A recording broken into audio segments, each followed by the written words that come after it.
I don't really mind that he's 24. Because you're how old? 36.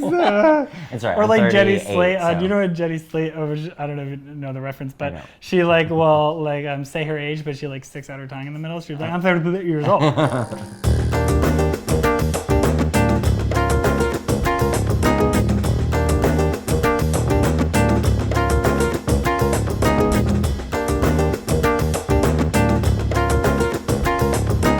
Hey everybody, I am with Kyle Krieger. Hi. And I'm kind of taking over today because normally Kyle has his series called Uncut, in which somebody is sitting in the barber chair, Kyle is cutting their hair, and he's asking them questions. But I'm gonna kind of flip the script, and today I'm gonna be asking Kyle some questions, or I don't know, we'll be having a little bit of a conversation. Am I prepared? Along the way of our conversation, I'm also getting a haircut. So we're gonna see a little bit of the kind of behind the scenes of how Kyle approaches the haircut and how I approach getting my haircut, which is honestly always a little bit of a scary thing for me, but I trust Kyle. I think ultimately if I can have something that feels like, in general, not super tight and clean and a little two-soled. Okay, great. A little two-soul action. Okay, we could do that. Okay, so let's get started. Well, how long have you been styling hair, a haircut or hairstyle? What's the term that you like using? Groomer. A groomer. I love groomer. I'm men's groomer because it lets women know that don't ask me about your hair. No women's hair at all. Have you ever? I mean I have, but I find that it's nice that people like a specialty. Right. So I usually am just thinking like, okay, I'm gonna specialize in men's hair, and then like also my YouTube channel and stuff is like about men's grooming, men's lifestyle. And so I think it's nice just to kind of keep it as a specialty. And how long have you been a men's groomer? How long have you been in hair? Let's see. I guess maybe it's been like 10 or 11 years now. Okay, it's a long time. It's a while, yeah. I got kicked out of my first college experience. I got kicked out of college too. Oh, you did? Yeah. What did you get kicked out for? Well, I got kicked out because I'm gay. So you got kicked out and then you were like, no more regular school for me? Well, I got kicked out because I was doing drugs and I was studying nutrition and dietetics. So they were sort of like, this is not really going to match up. Right. I wanted to hand my mom my getting kicked out of school form, and then I also at the same time wanted to be like, but I got accepted somewhere else. Got it. So it was totally arbitrary. Yes, I was thinking like, look, I love being artistic. I want to do something that allows me to talk to people, wear whatever I want, make good money, kind of pick my own hours. And I was like, hair would be great. Now your world has transitioned more into the nutritional space and you're sober. Mm-hmm. How much do you talk about that? I mean, I talk about it like a good deal. I feel like my channel is like a safe space for sober people. Like my life, I mean, I've been sober now for like 12 years. So I feel like it's sort of, just a big, it's a major part of my life. I feel like I wouldn't really be able to do all the things that we're talking about if I was drinking or using drugs still. Well, I want to ask questions about like who you're dating or how you're dating. I don't know. Do you think this is, is this gonna, like, are you dating one person? Are you dating multiple people? Are you like casually dating? I identify as someone who is sexually anorexic. I also have a fear of intimacy, which I work on in therapy. So I keep people at bay and I'm very independent when it comes to relationships. If I get too involved with someone or like too quickly, or I sort of like can easily push them away. Yeah. So we're working on it.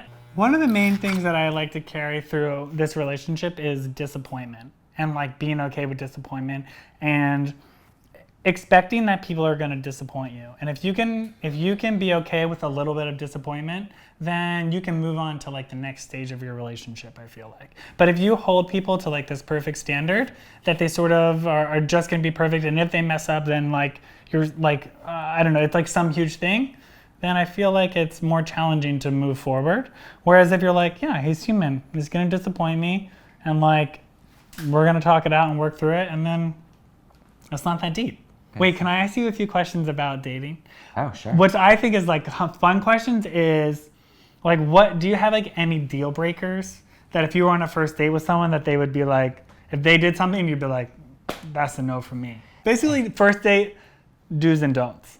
Like the big don'ts for me, I want to know about your big don'ts. Okay, and then we'll talk about yours. One deal breaker would be if they only talked about themselves and didn't ask me any questions. I mean, maybe they're just nervous, but it comes off as like being narcissistic to me. Yeah. Something that like actually isn't a deal breaker, which might be for other people, I don't know.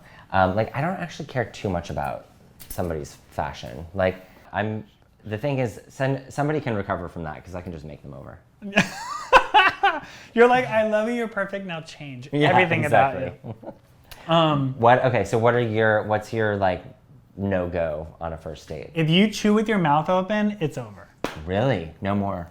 Literally broke up with someone. I lied to them though, but I told them it was about something else, but it was because I just could not stand the way that they ate. Did you tell them to keep their mouth closed? I literally, after like the 4th date, I was like, it's just not worth it. Can you just not chew with your mouth open? Yeah, that's nasty. Anyway, that's one thing. Okay. I feel like a fun first date would be like shark diving or skydiving. Where do you go shark diving? I don't know. The Pacific is right there. Can you go shark diving in Los Angeles? Yeah, you just get on a boat. Okay, so let's talk about why shark diving would be a good first date. Because I have the feeling that if you were to tell somebody that you've never met before, go shark diving with me, they might get the wrong impression. I don't know. I just feel like it would be fun, something to do and something to be excited about. Have you been shark diving? No, but I mean, what do you do when you go shark diving? Is this like when you're in a cage? Yeah, I guess so. I hope so. Well, I did want to ask you one other question about your kind of like the future of your work and creativity. I know you through the lens of social media and as a photographer on social media, and your work is beautiful. But I know that you've also taken what you do into a further interest with film, right? And you're going to film school right now? Yeah.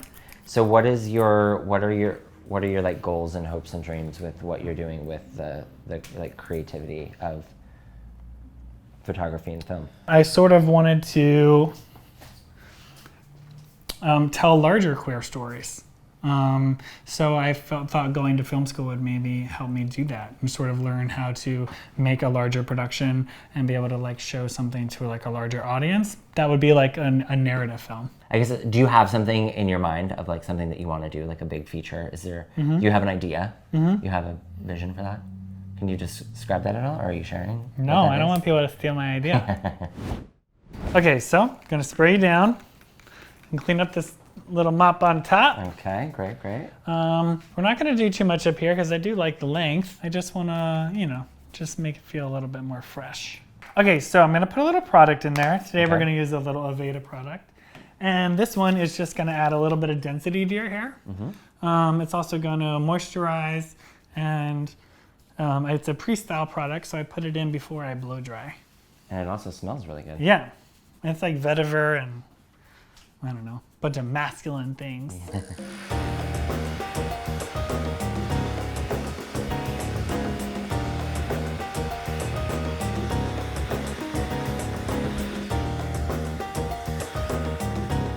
Now, so after I pre-style, I usually do like a finishing product or like a styling product. So today I'm just gonna use a clay. So it's not too heavy, it has a matte finish, so it kind of gives you that like look that we were talking about in the beginning where like it can be a little bit tousled, it can be manipulated throughout the day a little bit still. It's a little bit malleable, so it gives you some versatility when it comes to depending on what you're doing. Okay, great, so this is our final product. Okay. It looks good. Look, yeah? Okay, so how can we show you this? I don't know, maybe I'll just have to watch the video and see. Okay. It's cute. What, did that not sound? No, It's cute. you're like, it's cute. Okay, great. So, at least it was free. I might pay dearly for this. Yeah, I think it looks great. Well, Kyle, I'm sure that this looks great. I'm gonna check it out in the mirror later. Okay, and good. thanks for the haircut, and thank you for sitting down, and well, thank you for standing up and answering all of these questions and for sharing so openly. Oh, and don't forget to subscribe to my channel, and also don't forget to subscribe to Kyle's channel as well. And we'll have links for both. And also, we are putting together vision boards for 2020. So if you want to see what's in store for us for this coming year, be sure to check out that video on Kyle's channel. Yeah. Thanks, guys, so much. See you soon. Thanks. Bye.